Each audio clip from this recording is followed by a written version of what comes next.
Puji nama Tuhan, shalom, selamat pagi, salam sejahtera untuk kita semuanya. Ada haleluya? Ada haleluya? Berapa banyak yang diberkati Tuhan pagi hari ini, boleh lambaikan tangannya, boleh sekali lagi berikan tepuk tangan yang luar biasa buat Tuhan Allah kita. Pagi hari ini tentunya saudara, kita semuanya di sini mengucap syukur kepada Tuhan.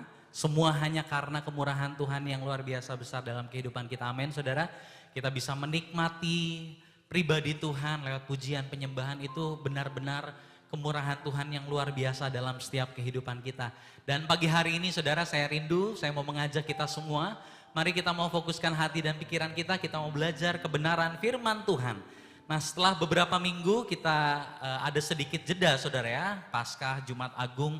Sekarang kita akan kembali melanjutkan pembelajaran kita dari surat Efesus dan tidak terasa saudara, kita sudah sampai pasal yang kelima. Jadi sebentar lagi kita akan menyelesaikan surat Efesus ini saudara. Tidak terasa ya, hampir setengah tahun kita belajar surat Efesus ini dan saya berdoa kiranya kita belajar banyak hal dari surat ini saudara ya.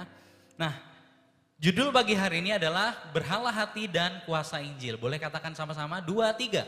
Berhala hati dan kuasa Injil. Kita akan lihat bersama-sama kebenaran yang memerdekakan ini saudara ya. Teks kita pagi hari ini diambil dari Efesus 5 ayat 1 sampai 7. Kita mau kembali bangkit berdiri, kita mau menghormati kebenaran firman Tuhan sebab kita percaya Alkitab adalah otoritas tertinggi dalam kehidupan kita. Firman Tuhan itu suci, kudus, tanpa salah dalam kehidupan kita ya. Kita akan bacanya bergantian saudara, nanti saya ayat yang ganjil, saudara ayat yang genap ya. Efesus 5 ayat 1 sampai 7, demikianlah bunyi firman Tuhan. Sebab itu jadilah penurut-penurut Allah seperti anak-anak yang kekasih. Dan hiduplah di dalam kasih sebagaimana Kristus Yesus juga telah mengasihi kamu dan telah menyerahkan dirinya untuk kita sebagai persembahan dan korban yang harum bagi Allah. Tetapi percabulan dan rupa-rupa kecemaran atau keserakahan disebut saja pun jangan di antara kamu. Sebagaimana sepatutnya bagi orang-orang kudus. Demikian juga perkataan yang kotor, yang kosong atau yang sembrono. Karena hal-hal ini tidak pantas, tetapi sebaliknya ucapkanlah syukur. Karena ingatlah ini baik-baik, tidak ada orang sundal, orang cemar atau orang serakah, artinya penyembah berhala yang mendapat bagian di dalam kerajaan Kristus dan Allah. Janganlah kamu disesatkan orang dengan kata-kata yang hampa, karena hal-hal yang demikian mendatangkan murka Allah atas orang-orang durhaka. Sebab itu janganlah kamu berkawan dengan mereka. Puji Tuhan, silakan duduk saudara, diberkati mereka yang mendengarkan dan melakukan firman Tuhan dalam kehidupannya. Saya mau mulai dengan sebuah pertanyaan renungan bagi kita semua saudara ya. Apa yang pertama kali melintas di pikiran saudara ketika pertama kali bangun pagi? Biasanya pertanyaannya adalah apa yang saudara lakukan ketika pertama kali bangun pagi? Tapi pertanyaannya bukan apa yang kita lakukan. Pertanyaannya adalah apa yang pertama kali melintas di pikiran saudara ketika pertama kali, katakanlah tadi pagi, bangun pagi. Pasti jawabannya macam-macam saudara ya. Bagi sebagian orang yang pertama terlintas adalah tentang pekerjaan mungkin. Misal ini hari Minggu, udah ingat besok, aduh udah hari Senin saudara ya. Mungkin itu yang terlintas di pikiran kita tentang pekerjaan, deadline yang belum selesai, atasan yang bikin asam lambung naik saudara ya. Minum air putih aja jadi mual saudara, saya pernah mengalaminya saudara ya. Mungkin lingkungan kantor yang toksik saudara, itu yang menjadi pikiran kita. Bagi yang lain mungkin pikiran tentang seseorang. Seseorang yang omongannya kemarin masih mengganjal, yang bikin kita nggak enak karena kata-katanya yang pedas atau tajam mungkin ya. Atau mungkin yang ada di pikiran kita ketika kita bangun adalah kita memikirkan apa kata orang lain tentang saya. Mungkin bagi anak-anak muda berapa jumlah likes postingan Instagram saya. Bagi yang lain mungkin ketika pertama kali bangun yang pertama ada di pikirannya adalah apakah tentang rekening di bank, apakah uang saya cukup. Kalau calon mertua saya lihat jumlah uang saya di rekening apa kira-kira kata beliau. Kalau mertua saya lihat atau orang-orang terdekat saya lihat jumlah uang saya di tabungan kira-kira apa kata mereka. Nah, saudara ada seorang teolog yang cukup besar di abad keempat namanya Santo Agustinus saudara.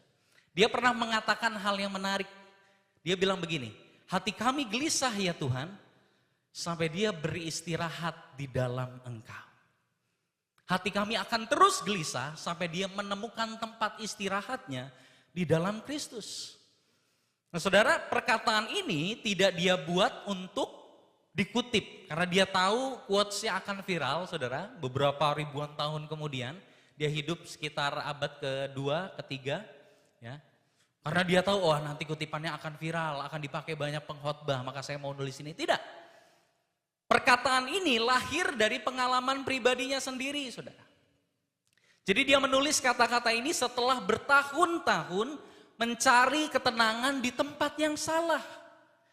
Dia mencarinya di kenikmatan seksual, karena pada waktu mudanya, waktu dia belum bertobat, dia suka main wanita, saudara. Ya. Dia mencarinya di ambisi intelektual, karena dia orang yang cerdas, saudara.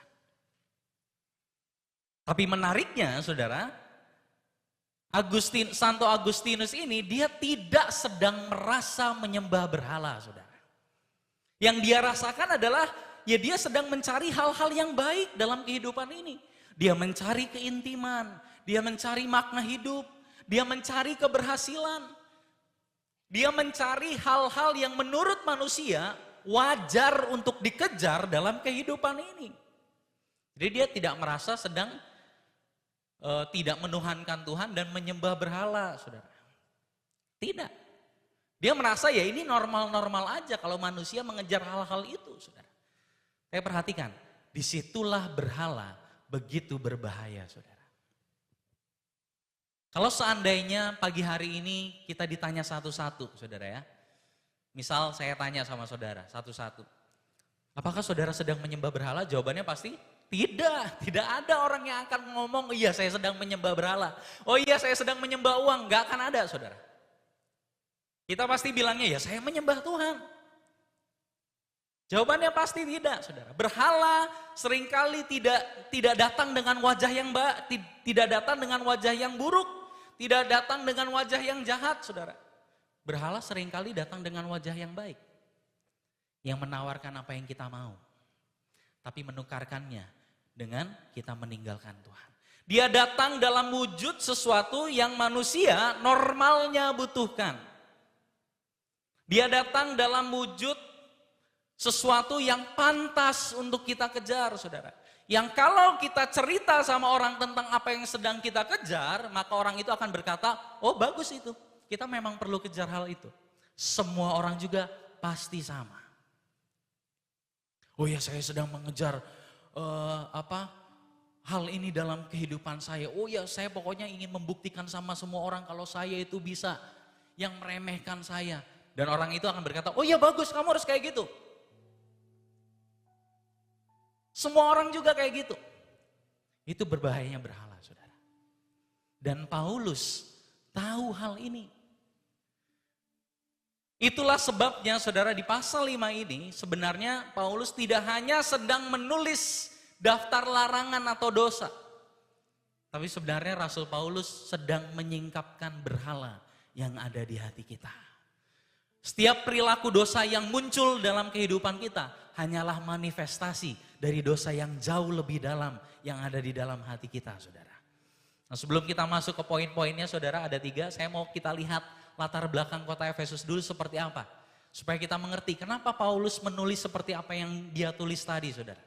Percabulan jangan ada di antara kamu. Kenapa dia menulis hal itu? Perhatikan, saudara. Jadi kota Efesus itu bukan kota kecil. Itu kota metropolitan, saudara. Mungkin ya Surabaya atau Jakarta, saudara ya.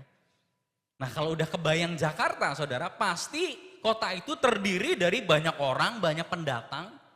Banyak orang, banyak pendatang artinya banyak kepercayaan, banyak budaya yang membentuk kota itu, saudara. Dan dia adalah pusat perdagangan yang besar, perekonomian budaya.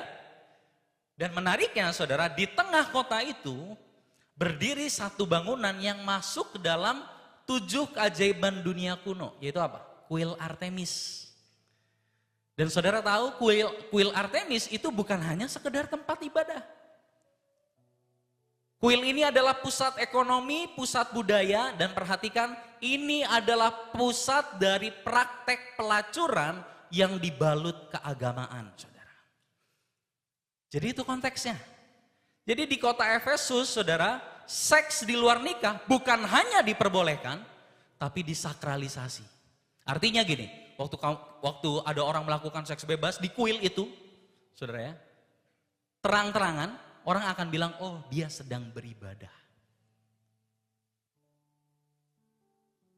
Nah, di lingkungan seperti itulah jemaat Efesus yang waktu itu masih kecil baru terbentuk, saudara. Di lingkungan yang seperti itulah yang menuhankan kesenangan, yang menuhankan kepuasan seksual. Di lingkungan seperti itulah jemaat Efesus tinggal, saudara. Bayangkan, sebuah komunitas kecil baru terbentuk dan mereka tinggal di budaya yang menyembah kepuasan seksual dan mengejar kesenangan. Kira-kira berat gak godaannya, saudara? Berat atau ringan? Pasti berat. Apalagi mereka baru bertobat, saudara. Paulus tahu hal ini. Dia pernah tinggal bersama-sama dengan jemaat Efesus ini. Dia tahu keadaannya, saudara. Dan kalau boleh jujur, saudara, godaan yang kita hadapi hari ini sebenarnya tidak jauh berbeda, saudara. Hanya bentuknya saja berubah. Sekarang orang tidak pergi ke kuil Artemis untuk mengejar kesenangan seksual. Dia tinggal buka HP-nya, dia tinggal buka website porno, saudara, terus dia tinggal menikmati, menyembah kepuasan seksualnya. Itu yang terjadi. Dulu wujudnya aktivitas seksual di kuil Artemis, sekarang kuil Artemis ada di HP semua orang. Pelecehan seksual, kasus yang baru terjadi, saudara tahu ya, anak-anak di kampus UI, saya percaya bukan hanya mereka itu, saudara. Pasti banyak itu. Mengerikan sekali. Zaman dulu wujudnya adalah orasi di tempat umum. Oh gak apa-apa, hidup senang, gak usah perlu beribadah dan lain sebagainya. Tapi sekarang wujudnya adalah influencer di medsos yang bilang, oh ya, ayo kamu harus mendapatkan kesenangan. Tidak ada yang boleh membatasi hidupmu. Godaannya sama, bentuknya beda, saudara. Itulah kenapa Alkitab relevan dalam kehidupan kita. Karena masalah dosa selalu sama, saudara. Tidak ada yang baru di bawah matahari ini. Ya, jadi kita akan belajar 3 hal, saudara, hari ini. Minta tolong next. Yang pertama kita akan melihat dasar yang benar yang ditaruh oleh Paulus. Yang kedua, hidup dalam kasih. Bagaimana kita sebagai komunitas yang sudah diselamatkan hidup dalam kasih. Kemudian kita akan melihat berhala yang jauh lebih dalam dari apa yang sudah disebut oleh Rasul Paulus. Yang siap belajar katakan haleluya. Kita lihat ayat 1 dan 2, saudara ya. Sebab itu, saya tebelin sebab itu karena memang ada maksudnya, saudara ya. Jadilah penurut-penurut Allah seperti anak-anak yang kekasih. Dan hiduplah dalam kasih sebagaimana Kristus Yesus telah mengasihi kamu dan telah menyerahkan dirinya untuk kita sebagai persembahan dan korban yang harum bagi Allah. Perhatikan, saudara, ada sesuatu yang menarik dari cara Paulus memulai bagian ini, saudara. Saya punya pertanyaan lagi untuk kita semua. Seandainya kita semua adalah pendeta. Dan kita naik ke atas mimbar ini berkhotbah, saudara ya. Nah, seandainya Anda adalah seorang pendeta yang ingin jemaatnya berhenti dari dosa seksual, keserakahan, perkataan kotor, kira-kira dari mana Anda memulainya? Kebanyakan orang, hampir semua orang akan mulai dari larangan, betul saudara ya. Jangan lakukan ini, hentikan itu, ini dosa, itu tidak berkenan kepada Allah dan lain sebagainya. Tapi menariknya di ayat awal ini Rasul Paulus tidak melakukan itu, saudara. Jadi kalau saudara baca di ayat sebelumnya, kata sebab itu adalah kata penghubung dari apa yang dia tulis di pasal 4 ayat 32. Di situ dikatakan bahwa ampunilah sesamamu karena Allah sudah terlebih dahulu mengampuni kamu, saudara. Jadi selalu kalau kita lihat polanya struktur tulisannya Paulus selalu kayak gitu, saudara.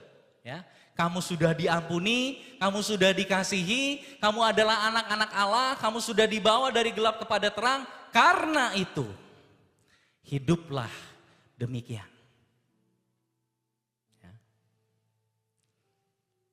Ini namanya pola indikatif dan imperatif. Indikatif itu siapa kamu, imperatif itu apa kelakuan yang pantas dengan status kita itu sebagai anak-anak Allah. Itu selalu polanya Paulus, saudara. Dan kalau kita bandingkan dengan kepercayaan atau agama lain, urutan ini, saudara, ini bukan urutan biasa yang kita dengar dalam sebuah sistem keagamaan, saudara. Kalau kita lihat urutannya biasanya apa, saudara? Hidup baik dulu, baru kamu layak disebut anak Tuhan. Betul ya? Lakukan dulu, baru nanti Allah melakukan untuk kamu. Tapi Rasul Paulus lain, saudara.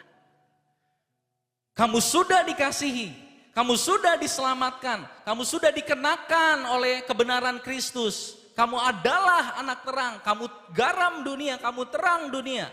Inilah identitasmu, hiduplah sesuai dengan karakter Bapamu di surga. Itulah yang baju yang cocok dengan kamu yang sudah diselamatkan, saudara. Makanya Paulus selalu bicara tentang pakaian baru, manusia baru. Pakai istilah baju, saudara, dikenakan. Dari sini kita belajar apa, saudara? Dari sini kita belajar identitas mendahului perilaku. Kekristenan itu tidak dimulai dari usaha manusia untuk berbuat baik, saudara. Tapi kekristenan dimulai dari identitas baru yang diberikan oleh Allah.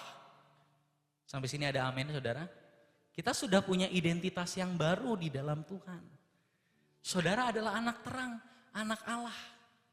Coba bilang kanan kirinya dulu, kamu adalah anak Allah, kamu anak Tuhan. Saudara tahu, waktu Rasul Paulus nulis kepada jemaat di Korintus, dia menulis begini, salam kepada kamu hai orang-orang kudus. Padahal isinya dosanya mengerikan semua, saudara. Karena itu bicara tentang status mereka sebagai orang yang sudah dikuduskan oleh darah Kristus, dan sementara mereka sedang dikuduskan oleh Roh Kudus, saudara. Jadi kita hidup kudus karena sudah menjadi anak Allah. Bukan supaya menjadi anak Allah. Allah membangkitkan kita, mengangkat kita menjadi anaknya. Dan karena itulah kita dimampukan untuk hidup seperti anak Allah, saudara. Seorang teolog pernah mengatakan ada 2 jenis agama di dunia, saudara. Agama yang pertama itu namanya agama moralistik. Agama moralistik ciri-cirinya ngomong gini, hiduplah benar supaya Allah menerima kamu. Tapi yang kedua ada namanya agama Injil, saudara. Agama Injil itu bilang apa? Allah sudah menerima kamu. Sekarang hiduplah benar. Ada amin, saudara? Dan perhatikan, saudara. Keduanya itu menghasilkan perilaku yang terlihat sama dari luar. Sama-sama taat ke gereja, persembahan perpuluhan gak pernah terlambat, saudara ya. Wah, ikut rapat selalu on time dan lain sebagainya. Pokoknya excellent, luar biasa. Keduanya menghasilkan perilaku yang terlihat sama dari luar, tapi dari dalam motivasinya berbeda. Agama moralistik menghasilkan orang-orang yang berusaha keras untuk berubah, tapi terus-menerus gagal dan akhirnya mereka lelah dan frustasi. Mereka taat karena takut dihukum. Mereka tekun beribadah karena mau mendapatkan sesuatu dari Tuhan. Tapi agama Injil menghasilkan orang-orang yang berubah dari dalam, saudara. Mereka tekun beribadah, taat sama firman bukan karena takut dihukum. Tapi karena apa? Mereka tidak melakukan dosa bukan karena mereka takut neraka, saudara. Tapi karena mereka menemukan pribadi yang jauh lebih indah dan jauh lebih nikmat daripada dosa yang mereka lakukan, saudara. Mereka tekun, mereka saleh bukan karena wajib, tapi karena ada satu pribadi yang mempesona mereka. Itu bedanya. Dan inilah fondasi dari seluruh ayat yang kita baca, saudara. Ayat 1 dan ayat 2 itu sangat penting sebelum kita baca ayat 3 sampai 7. Karena kalau enggak, saudara, kita hanya akan seperti agama lain. Oh, jangan ini, jangan itu, jangan ini, jangan itu. Tapi kita tidak pernah benar-benar tahu kenapa kita tidak melakukan hal itu, saudara. Ayat 1 dan 2 memberikan jawabannya. Kamu tidak melakukan itu karena kamu anak Allah.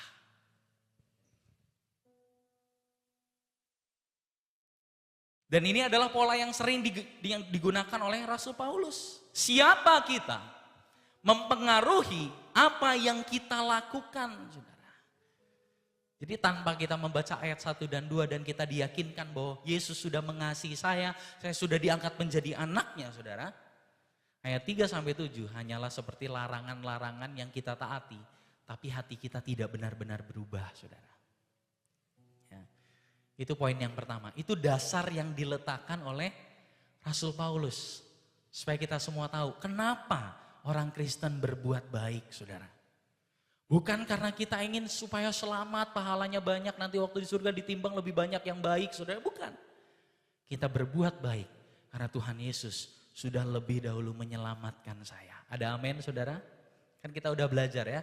Kita diselamatkan karena anugerah lewat iman supaya melakukan perbuatan baik. Jadi jangan kebalik, berbuat baik supaya diselamatkan, salah. Kita sudah diselamatkan, oleh karena itu kita dimampukan untuk menghidupi panggilan, saudara. Panggilan keselamatan. Untuk mengerjakan keselamatan ini takut dan gentar. Ya. Kemudian Paulus melanjutkan ayat 3 sampai 4, saudara. Tetapi percabulan dan rupa-rupa kecemaran atau keserakahan disebut saja pun jangan di antara kamu. Sebagaimana sepatutnya bagi orang-orang kudus. Demikian juga perkataan yang kotor, yang kosong atau yang sembrono. Karena hal-hal ini dikatakan apa? Tidak pantas. Balik lagi kayak baju, kayak salah pakai baju kita. Orang Kristen yang hidup, yang gaya hidupnya seperti ini, hidup dalam percabulan, kecemaran, keserakahan, itu kayak orang pakai baju kekecilan, saudara. Bajunya nggak pas. Ini seperti, kalau saudara ngikutin sepak bola, ini seperti Lionel Messi pakai baju Real Madrid, saudara. Gak cocok, dia ikonnya Barcelona, saudara. Orang Kristen tapi gaya hidupnya seperti ini, tidak cocok dengan identitas yang diberikan Tuhan kepada kita, saudara. Di sini di ayat 2 Rasul Paulus mengatakan hiduplah dalam kasih. Jadi saudara, komunitas yang sudah ditebus oleh Allah adalah komunitas yang hidup dalam kasih. Katakan amin, saudara. Kasih yang seperti apa? Kasih yang seperti Tuhan Yesus, kasih yang berkorban dan tidak egois, hanya mengejar kesenangan diri sendiri, mementingkan kepentingan diri sendiri. Seperti itulah seharusnya komunitas yang sudah ditebus oleh Allah. Apa bentuknya? Nah, Rasul Paulus menyebutkan gaya hidup yang tidak cocok dengan orang-orang yang sudah ditebus dan diselamatkan. Kalau kita bilang, oh saya orang Kristen, saya pengikut Kristus, tapi gaya hidup kita seperti ini, saudara, maka kita sedang berdusta sebenarnya. Karena kalau saudara baca di ayat 1, bahasa Inggrisnya dikatakan be imitators of God. Seorang anak akan mengikuti, meniru ayahnya, itu pasti. Jadi kalau gaya hidup kita seperti ini, jangan-jangan kita sedang tidak meniru Bapa kita di sorga. Jangan-jangan kita sedang menunjukkan kepada dunia, Bapakku adalah iblis sang pendusta, saudara. Karena gaya hidupnya kok nggak cocok, saudara, dengan pengakuan kita. Nah, saudara coba lihat, Paulus dengan sangat luar biasa menulis ada 6 hal yang saya catat di sini. Dan itu dibagi menjadi 2. 3 dosa perbuatan, 3 dosa perkataan. Ini mencakup semua aspek kehidupan kita. Apa yang kita inginkan lakukan dan apa yang kita katakan, saudara. Kita lihat satu-satu dengan singkat, saudara. Percabulan, itu bicara tentang apa, saudara? Imoralitas seksual, sexual immorality. Apa sih itu? Pornografi, perzinahan, sudah punya istri tapi punya wanita lain, saudara ya. Itu percabulan, saudara. Banyak bentuknya, saudara juga tahu pasti. Sexting, saudara tahu sexting? Ngomongin yang vulgar, jorok tapi lewat chat, saudara. Ngomongin orang lain tapi yang jorok-jorok, bercandaan jorok-jorok, itu termasuk di dalam kategori ini. Seks di luar nikah, percakapan porno, bercandaan porno, itu termasuk di dalamnya, saudara. Kecemaran bicara tentang apa? Perhatikan, saudara. Artinya kecemaran adalah fantasi atau pikiran yang kotor, saudara. Keserakahan, keinginan tidak terbatas untuk memiliki lebih. Perkataan kotor, bahasa aslinya apa? Kata makian, merendahkan orang lain, bullying, ngomong kasar, ngomong ngomong jorok, saudara, itu perkataan kotor. Apa perkataan kosong? Lanjut, saudara. Percakapan hampa yang tidak membangun. Itu perkataan kosong. Perkataan sembrono apa? Lelucon yang merendahkan orang lain. Semua ini tidak cocok kalau misalnya ada orang ngaku dia Kristen tapi terus dia melakukan ini. Kamu sedang berbohong. Kamu bukan orang Kristen. Jujur saja, saudara. Hari ini mari kita bersama-sama bertobat, saudara. Saya ngomong seperti ini bukan sudah sempurna secara moral, saudara. Kita semua orang berdosa yang hanya diberikan kasih karunia Tuhan, saudara. Tapi jujur saja, mari. Berapa banyak orang Kristen yang masih memiliki gaya hidup ini, saudara. Kemarin waktu di Pemuda, pembicaranya ngasih satu contoh. Dia lihat di TikTok, 5 orang nama cowok yang suka main cewek, namanya banyak yang Kristen, saudara. Siapa? Nama Alkitab semua, saudara. Berapa banyak orang Kristen yang suka selingkuh, saudara. Kasus hamba Tuhan juga tidak kalah banyaknya, saudara. Suka nonton porno diam-diam, tapi masih melayani, saudara. Dia secara sadar tahu salah, tapi dia menikmatinya, saudara. Berapa banyak? Suka bercanda jorok dan kita pikir itu normal, saudara. Coba lihat kasus pelecehan seksual yang barusan terjadi. Saya mau bilang itu sudah terjadi sejak zaman dulu, saudara. Sudah seperti itu, bercandaan jorok udah kayak biasa, saudara.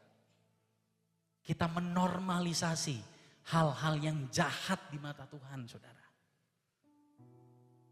Berapa banyak orang Kristen yang suka membuli, saudara. Berapa banyak orang Kristen yang masih suka keluar kata makian. Belakangan ini saya suka ngobrol sama istri saya, ya. Kadang-kadang kita tuh suka dengar anak-anak muda itu suka ngomongnya tuh, tau gak sih, kalau ngomong suka ada imbuhan-imbuhannya, saudara.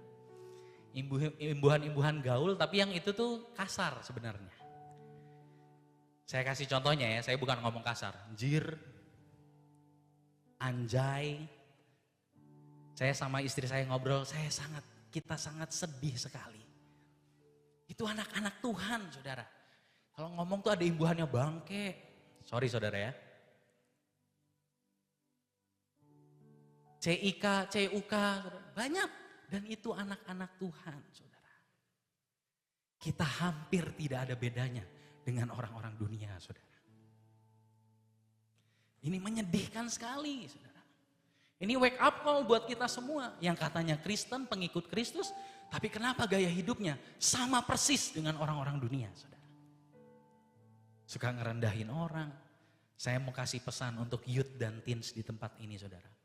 Kita tidak perlu mengikuti tren yang tidak sesuai dengan firman hanya supaya dianggap gaul, keren, atau up to date. Ada amin? Gak perlu, saudara. Oh, anak Tuhan harus relevan. Iya, tapi tidak perlu menjadi sama dengan dunia. Kata-katanya, bercandaannya yang merendahkan orang lain. Dan kita melihat itu normal, saudara. Kita ketawa, hahaha.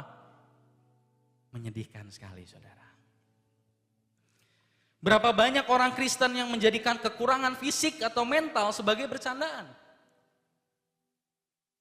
Beberapa waktu lalu ada kasus orang bunuh diri, mahasiswa Bali. Dan tahu, saudara, tidak sedikit orang Kristen yang menertawakannya. Orang yang katanya mengasihi Tuhan, angkat tangan di gereja, ngetawain orang yang kena depresi mental dan dia bunuh diri. Bisakah orang itu disebut orang Kristen, saudara? Saya sih tidak percaya.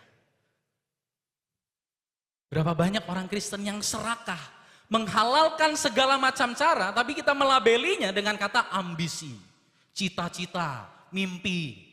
Tapi kita melakukan segala macam cara, termasuk cara kotor, saudara. Ini adalah gaya hidup yang tidak cocok dengan orang yang sudah mengalami kasih karunia Tuhan, saudara.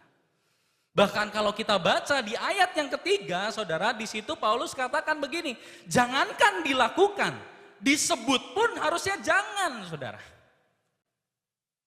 Perhatikan, saudara. Disebut saja pun jangan. Artinya apa, saudara? Candaan jorok, gosip, kata-kata kasar itu jangan dinormalisasi dalam percakapan kehidupan sehari-hari. Di gereja holy, saudara, tapi waktu keluar bercandaannya yang jorok-jorok. Waktu nongkrong bercandaannya yang omongannya yang kosong, tidak menumbuhkan iman, saudara.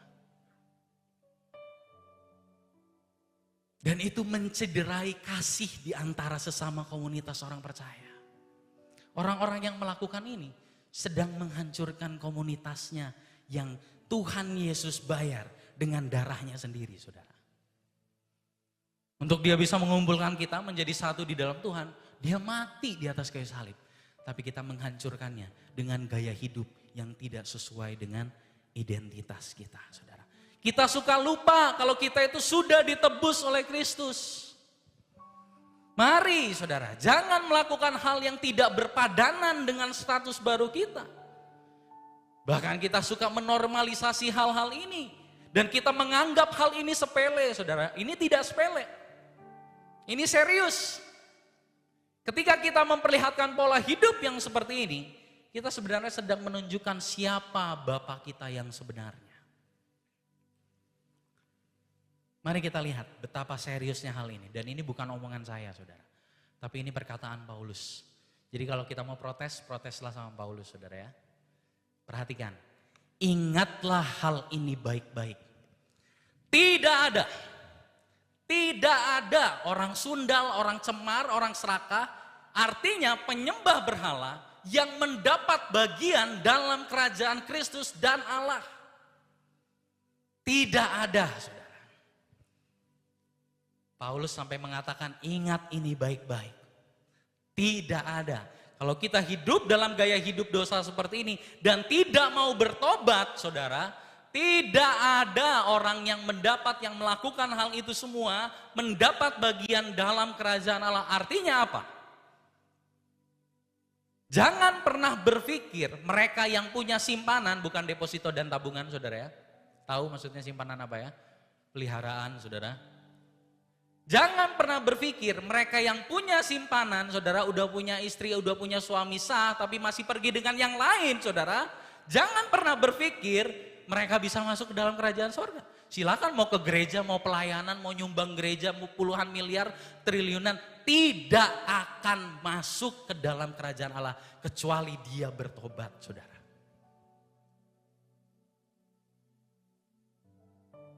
Nggak ada yang tahu, Tuhan tahu. Saya nggak punya simpenan lain, Pak. Ya, tapi ada orang ketiga di HP yang suka Anda lihat. Wanita-wanita yang telanjang, saudara. Itu termasuk perzinahan, saudara. Pornografi, porno aksi, pelecehan seksual. Pagi hari ini, kalau firman Tuhan datang menegur kita, itu karena Tuhan mengasihi kita. Sebelum kita berdamai dengan pasangan kita yang sah, jangan pernah berpikir kita akan menapak masuk dalam kerajaan surga, saudara. Mumpung masih ada kesempatan, saudara. Masih dikasih nafas hidup, mari kita mau bertobat. Jangan pernah berpikir kita yang suka keluar kata-kata makian, merendahkan orang, serakah, bisa masuk ke dalam kerajaan Allah, saudara. Kenapa saya berani katakan ini? Karena gaya hidup yang seperti itu, dan kita tidak bertobat, saudara. Rasul Paulus katakan, kita sama dengan penyembah berhala. Tidak ada bedanya. Makanya Paulus sengaja menggunakan kata penyembahan berhala, saudara. Untuk menunjukkan, kamu tidak perlu pergi ke kuil Artemis untuk menjadi penyembah berhala. Berhala itu ada di dalam hatimu. Dan di ayat 6 katakan, jangan kamu disesatkan orang dengan kata-kata yang hampa. Maksudnya apa? Karena pada waktu itu ada orang-orang yang bilang, oh enggak apa-apa kayak gitu. Boleh.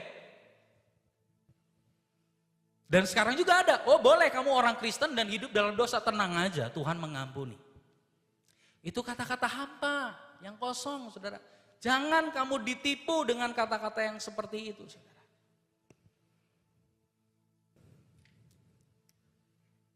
Pagi hari ini, saudara, saya tidak sedang judging. Kita semua tidak ada yang sempurna. Tapi saya tulus dari dalam hati saya. Mari, saudara. Kita anak-anak Tuhan hidup berpadanan sesuai dengan status kita. Perkataan kita, perbuatan kita, karakter kita. Ada amin saudara? Mari kita menjadi anak-anak terang di tengah budaya yang menuhankan seks saudara. Ada yang bilang, oh nonton film porno itu edukasi. Itu kata-kata hampa saudara. Mari kita menjadi anak-anak terang di tengah budaya yang menuhankan uang saudara. Yang menuhankan kesenangan dan kesuksesan saudara. Mari. Di tempat dimanapun saudara berada. Instalasi rumah sakit, pendidikan, apapun, marketing saudara, dokter, guru, semuanya. Mari kita jadi anak-anak terang yang berbeda saudara. Ya, sekarang saya mau ajak kita kembali ke ayat 5. Paulus mengatakan bahwa orang yang serakah saudara, orang yang serakah dan melakukan dosa seksual itu sama dengan penyembahan berhala. Kenapa? Ini tuduhan yang sangat berat saudara ya, bagi jemaat Efesus yang baru bertobat ini bukan perkataan yang ringan saudara. Jadi di ayat ini perilaku dosa yang muncul ini saudara, ya, perilaku dosa yang muncul ke permukaan ini adalah sebuah jendela untuk kita melihat ke dalam. Ada sesuatu yang jauh lebih dalam daripada hanya sekedar ini saudara. Jadi perilaku dosa yang muncul di permukaan sebenarnya adalah hasil dari berhala yang berdiam di dalam hati kita saudara. Contoh, ada orang batuk-batuk, ternyata waktu periksa ke dokter ada penyakit yang lebih serius. Nah kurang lebih sama saudara. Kenapa ya saya marah sampai segitunya? Karena ada sesuatu yang jauh lebih dalam di dalam hati kita saudara.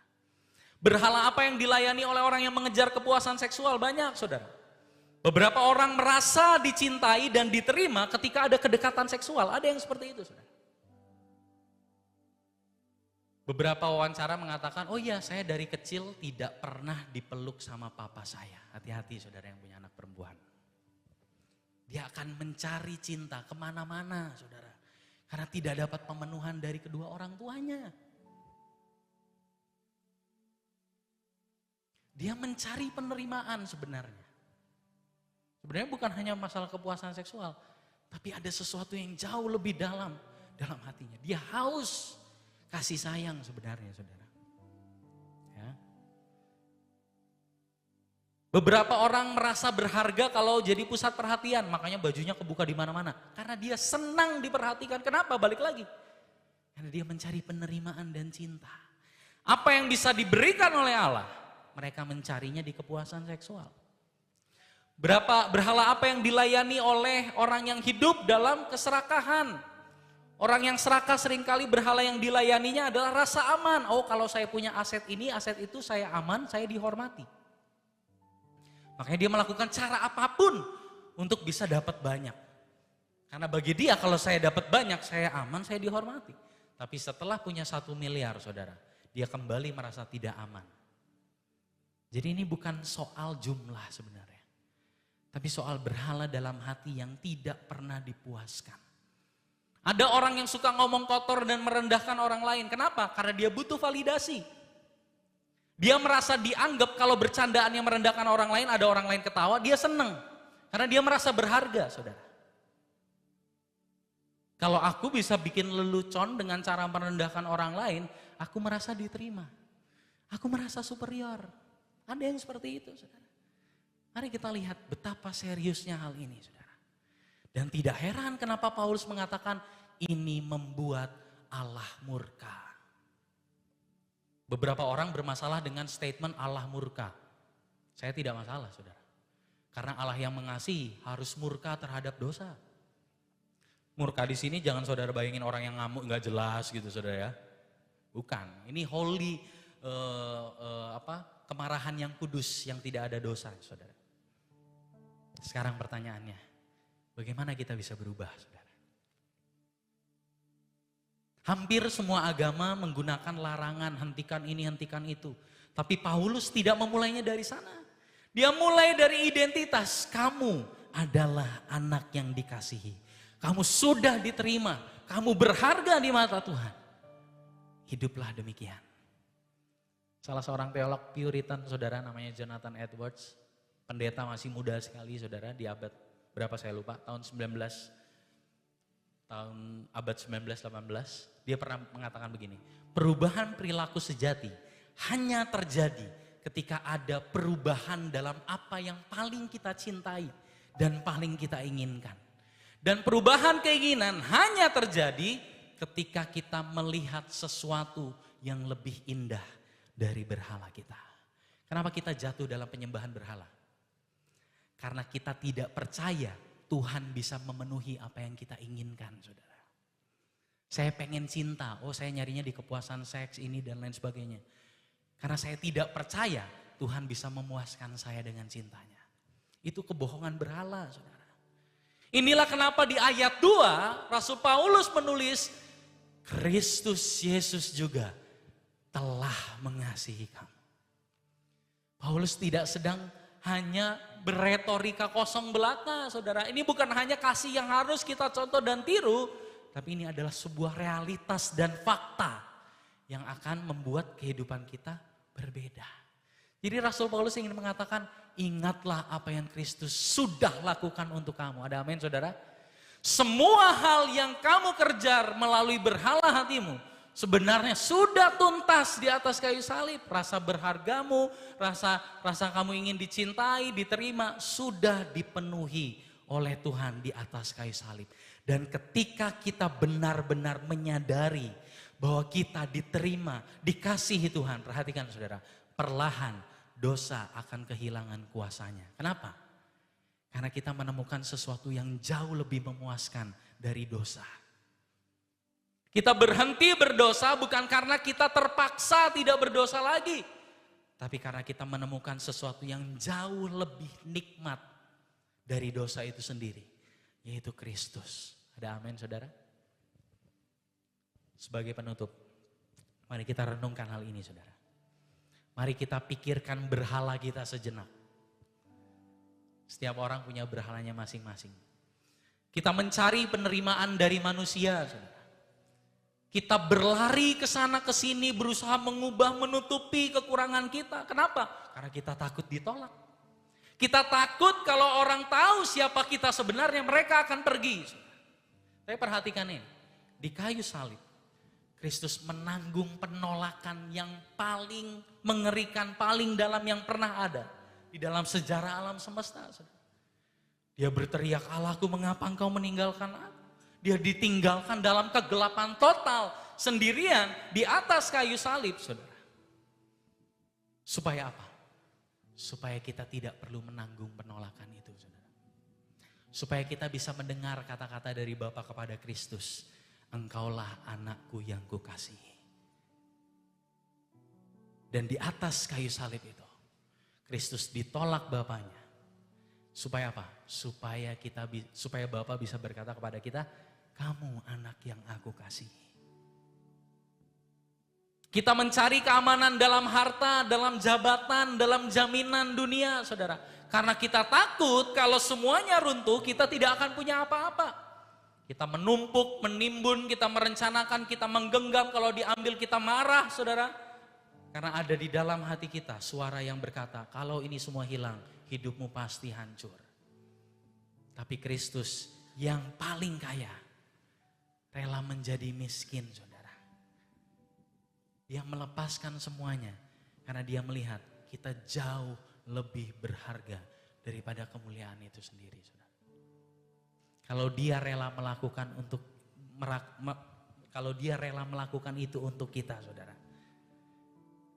Kenapa kita masih berpikir Tuhan tidak akan memelihara kita, saudara? Apakah kita tidak aman di tangan Tuhan? Tidak. Kita mencari makna dan identitas, saudara. Dari apa? Dari bagaimana orang lain memandang kita. Kita berusaha, saudara, supaya orang lain terkesan dengan kita. Dengan prestasi kita, apa yang kita lakukan. Kita takut tanpa itu semua, kita tidak jadi orang, saudara. Tapi di salib dia menanggung penghinaan yang paling dalam. Dia ditelanjangi, dipermalukan. Dia kehilangan martabatnya sebagai manusia. Supaya apa?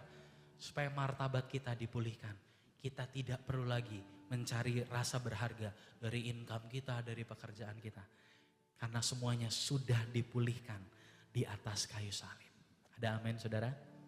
Inilah kenapa Rasul Paulus tidak memulai pasal 5 dengan sebuah larangan saudara. Tapi dia memulainya dengan perkataan Kristus memberikan dirinya untuk kamu. Kenapa? Karena Paulus tahu kita tidak bisa melepaskan berhala kita. Kita tidak bisa melepaskan tabiat dosa kita hanya dengan tekad dan usaha keras saudara. Kita hanya akan lelah dan frustasi.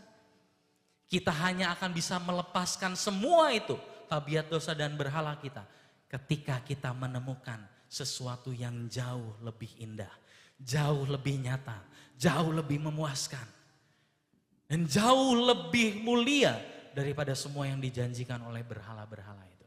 Ketika kita menemukan Kristus dalam kehidupan kita, kita akan mulai melihat ternyata apa yang dijanjikan oleh berhala kita itu sifatnya kosong. Tidak ada nilainya saudara. Amin saudara. Siang hari ini mari kita renungkan kebenaran ini saudara. Mari kita tanya kepada diri kita. Apa berhala yang sedang dilayani ketika saya marah. Saya ngejekin orang, merendahkan orang. Saya serakah. Coba tanya saudara. Apa yang sebenarnya saya cari ya? Kenapa saya tersinggung sebegitunya? Kenapa? Yang kedua saudara. Mari kita orientasi, atur ulang kasih kita. Karena kuncinya adalah apa yang kita kasihi dalam hati, saudara. Bukan dengan memaksa diri untuk tidak mencintai berhala kita. Tetapi dengan secara aktif merenungkan realitas Injil ini. Yaitu apa? Bahwa di dalam Kristus, semua yang dijanjikan berhala itu sudah diberikan secara cuma-cuma. Kita mencari penerimaan, kita mencari rasa cinta, kita mencari rasa berharga. Semua sudah dipenuhi ketika Tuhan berkata, sudah selesai. Ada amin saudara? Sampai sini mari kita berikan tepuk tangan buat Tuhan Allah kita. Mari kita bangkit berdiri.